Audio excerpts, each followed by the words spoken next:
getting close to real evaluations. We've got in 2 days, Bears come in here, joint practices, and then the preseason game. And it's not going to tell us the whole story, but that data point is going to be a lot more solid than anything we've seen. So I'm going to cover a few things today. Hill missed a practice, undisclosed injury, confirmed by Poupart. Andrew Meyers, backup center, out for a few weeks. Willie Gay is still doing excellent. And the value of 3 good linebackers, it's going to be something we haven't seen in a long time. And it's so critical. I'm going to cover that. And then the last little bit is we know this left side, it's going to have some level of talent. And we're excited, especially with Paul, who now I know is a trash talker along with that crazy Bane mask. I'm loving him more and more. But I'm going to show you from last year how the right side blocking, it was no bueno, and just little increments in growth in that, along with steadying of this left side, more Farrell Brown, it can go a long way for us. So we got to stay focused on this right side. Daniels is there instead of Egenberg. So I think we're going to see something good, but we've got to see how much. So I'm going to cover those things today. That's going to be the full deal. I'm really just excited to see this joint practice and preseason game. I'm itching. So that's the whole deal, guys. Like, subscribes, comments, views, all that stuff keeps Curtis in the biz. And I'm really grateful for all that you've done. And hopefully, if you haven't done it, you will do it soon. That's how I stay in business. Because without you, without my sponsor, without the 2 of you, this show ain't going down. Ace Per Head's betting software is the premier white label platform for bookies to manage their players and grow their sportsbook operation. Click the link in the description below to get set up in minutes. Ask for the Curtis promo and get a special introductory discount. All right, Hill was late to practice because he was bringing his kids, and that was a thing. You're a millionaire. I don't know why you're late. All right, it's a little bit of annoyance. I'm not going to get too much into it. It is what it is. I'm not going to kill a guy, but...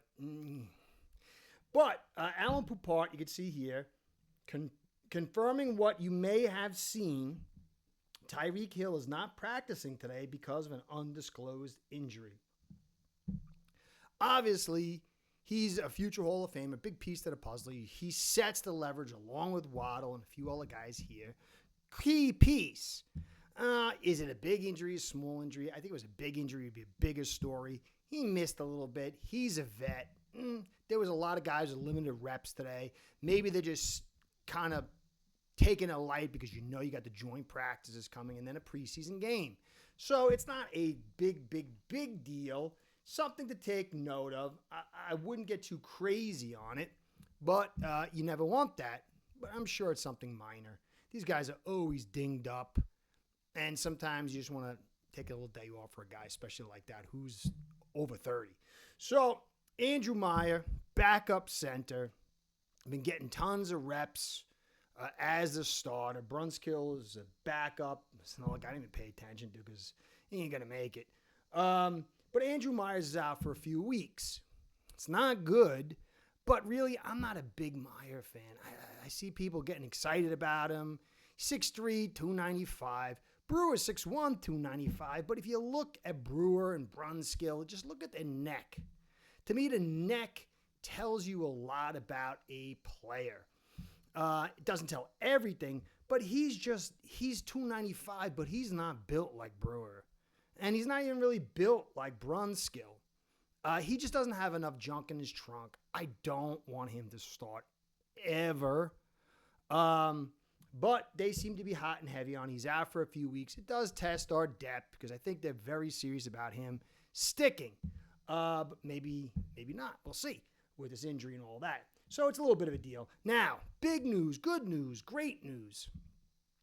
Linebacking group ties the front, ties the coverage, the back end together.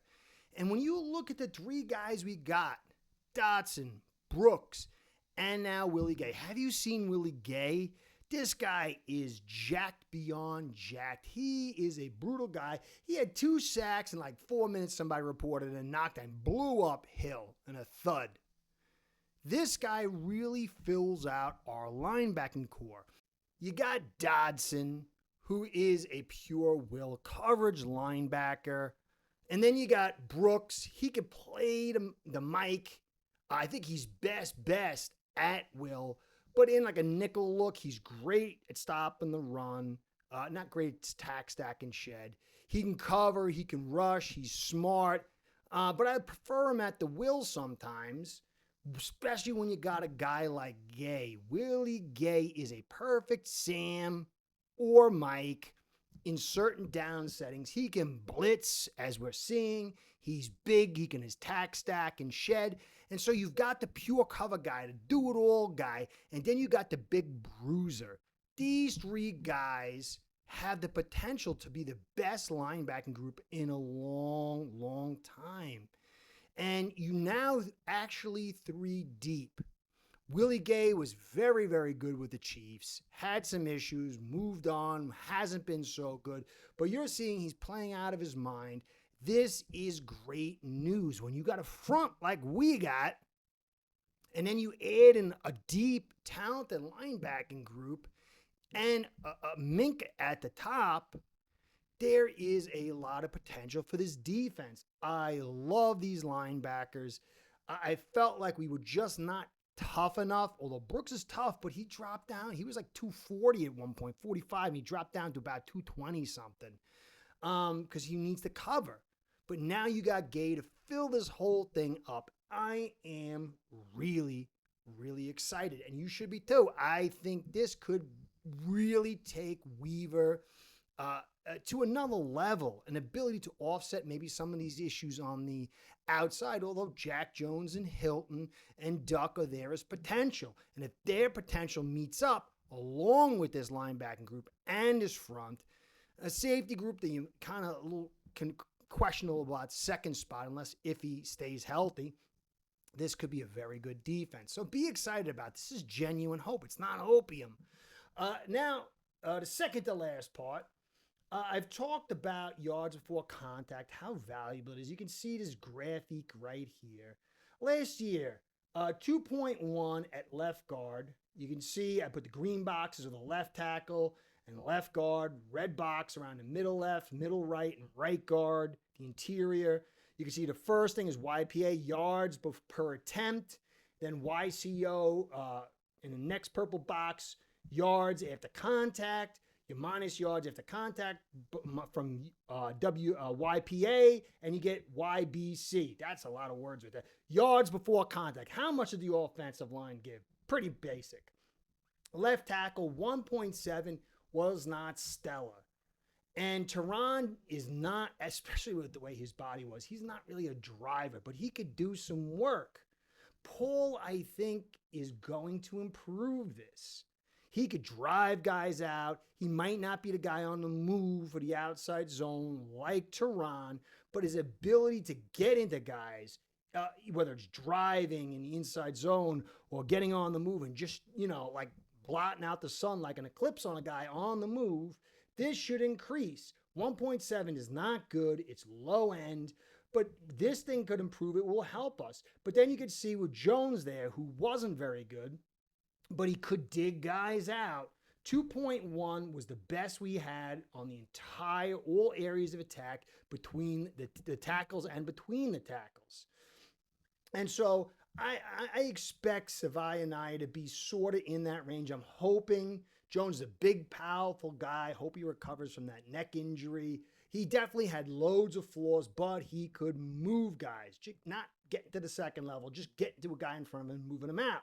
But those were manageable, okay? He ended up with yards per attempt, 6.1 and 5.9. Those are very good. Now, you get to the middle left, and you can see 0.5 yards before contact. Middle right, 0.5 yards before contact. That is bottom of the barrel and maybe underneath the barrel as far as yards before contact. Right guard, 1.5. That's not good either. And so you had a huge pit here. These are all carries, all running backs. No one's going to really be successful with that kind of look. Right tackle, you're 2-0. Some of that was Jackson. Some of that was other guys. That's sort of manageable. You really won 2.3, 2.4. That's really getting into the happy territory. So clearly we had a dearth in the A gap and then the right side of the B gap. And with Daniels there and whoever's playing right tackle, maybe Jackson, you got Brewer in there. This is the point where you've got to, rising tide raises all boats. If this raises up and then the left side, the left tackle spot can raise up just a little bit, you will see huge dividends on this offense. It will change leverage. So if we can just get sort of parity, even slightly below parity, because remember, all these yards before contact was with leverage where the edge players were far outside. Linebackers played extremely deep. There really wasn't any run blitzes. So that adds even further context to this. So if we can just get us into a general area of 2 yards before contact, it will force these linebackers, it will force defensive coordinators and players to respect this run, opening everything up. And so we've got to just keep our eyes on that right side. I think the left side will be fine, and I think we could see improvement on the left tackle spot with Paul. He looks fantastic. He's huge. He's powerful. He talks garbage, and he's got a great mask. I think we could see an improvement there. It's just that A gap all the way to the right. Will it improve? If it does, I expect good things. Last little bit, we get the Chicago Bears, and they're going to bring some very interesting tests. For me, I know this front is going to bring pressure and to help offset maybe, weaknesses in the secondary. But my concern is when we get in the face of good offensive lines and good blockers that can stall that rush or demand a blitz, then it's going to further expose the secondary. And you can see the offensive line, Jones, Thuney, Dahlman, Jackson, Wright. This is a very good offensive line. They got Moore, Zacchaeus, Dunez, who's in his second year. I'm not a big fan of Williams, but that is a very good front and a pretty decent receiving group to test this defense. They should, because of Williams, be able to get some pressure. And I think it's going to offer us an ability to evaluate these cornerbacks because the pressure shouldn't get in there super fast because of this offensive line, depending on who they start and all that. So I think that's a really good test for us. Now, on the other side, on the defense, they've got Odeyingbo, they got Jarrett, they got Dexter Sr. and Sweat. That's a pretty good front. So I'm looking to see how that's going to test our offensive line. And then you got Johnson and Gordon, Byard and Brisker, a decent secondary. Stevenson's no good. I don't know who they got else in the background. The linebackers, Edmonds hasn't been playing well. That was a terrible free agent signing for the Bears. And then Edwards, not terrible, but just not good enough for the money he got. So we can possibly expose this middle of the field, the pocket post with these linebackers. And hopefully our offensive line will be able to stall out these front four. And I'm going to be very interested to see if the playbook from the last year and a half defensively is going to be used against us. With a team like this, that's what you would see. Drop 7, rarely blitz, get the 4 after you. So this is going to be a great test in joint practices and then for our own eyes to view come this preseason game. I'm sure they're not going to play all the starters for long periods of time, but there will be opportunities. I think the Lions the next week is going to be a better test. Jacksonville will be very interesting the third week, although we might not play a lot of guys then. But I think this week and next week with the Lions and the Bears will give us great chance to evaluate for ourselves. They are a perfect litmus test in many ways to this team to see if we're legit or it was a lot of hype. So that's the whole deal. Hope you enjoyed. Curtis saying, be well, go Phins. Curtis out.